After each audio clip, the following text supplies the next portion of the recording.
ഈ ദിവസങ്ങളിലൊക്കെ വരുന്ന വാർത്തകൾ നിങ്ങൾ ശ്രദ്ധിച്ചായിരുന്നു. ഉത്തർപ്രദേശിലെ സ്കൂളുകൾക്ക് ഇക്കുറി ക്രിസ്മസ് അവധിയില്ല. മറ്റൊരെണ്ണം നോക്കാം. പാലക്കാട് പുതുശ്ശേരിയിൽ കരോൾ സംഘത്തെ ആക്രമിച്ച് RSS പ്രവർത്തകർ. ഇനിയുണ്ട്, സംഘപരിവാർ ആഹ്വാനം കേരളത്തിലെ സ്കൂളുകളിലും ഇനി ക്രിസ്മസ് ആഘോഷം വേണ്ട.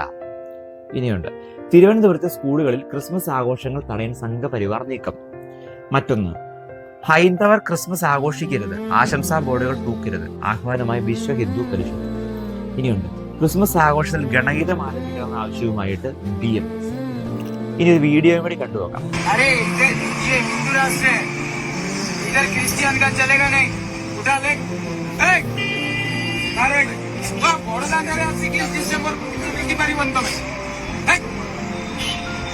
നമ്മുടെ ഇന്ത്യയിൽ നടന്നൊരു സംഭവമാണ്. ക്രിസ്മസുമായിട്ട് ബന്ധപ്പെട്ട ചില സാധനങ്ങൾ വിൽക്കാനായിട്ട് വന്ന ചില പാവപ്പെട്ട ഈ മനുഷ്യരെ തടഞ്ഞു നിർത്തിയിട്ട് ഇവിടെ കച്ചവടം പാടില്ല എന്ന് പറഞ്ഞവരെ ആട്ടി ഓടിക്കുന്ന ചില വ്യക്തികൾ. അവർ പറയാണ്, ഇത് ഇന്ത്യയാണ്, ഇത് ഹിന്ദു രാഷ്ട്രമാണ്, ഇവിടെ ക്രിസ്ത്യാനികളുടെ ഒന്നും വേണ്ട എന്ന്.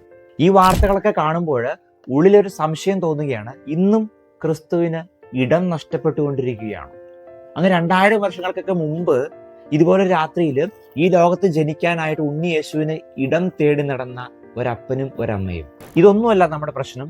അവൻ അന്നും ഇടം കിട്ടിയില്ല, ഇന്നും ഇടങ്ങൾ നഷ്ടപ്പെട്ടു പോകുമ്പോൾ ക്രിസ്തുവിന് പിറക്കാനായിട്ട് നിന്റെ ഹൃദയത്തിലെങ്കിലും ഒരല്പം ഇടം കൊടുത്തുപോലും.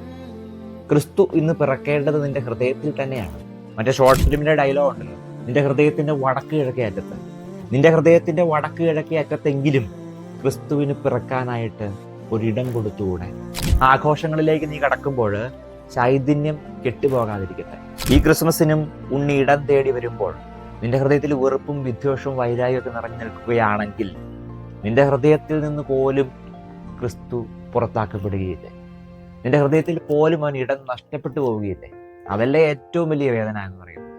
പ്രിയമുള്ളവരെ, നമ്മൾ കേട്ട് തഴമ്പിച്ച ഒരു വാക്കുണ്ടല്ലോ, ഒരു ഡയലോഗ് ഉണ്ടല്ലോ, 1000 പുൽക്കൂടുകളിൽ ഉണ്ണി പിറന്നാലും നിന്റെ ഹൃദയത്തിൽ ഉണ്ണി പിറക്കുന്നില്ലെങ്കിൽ അതുകൊണ്ട് എന്താണ് കാര്യം? ഹൃദയങ്ങളിൽ ഉണ്ണി പിറക്കട്ടെ ഈ ക്രിസ്തുമസിനെങ്കിലും.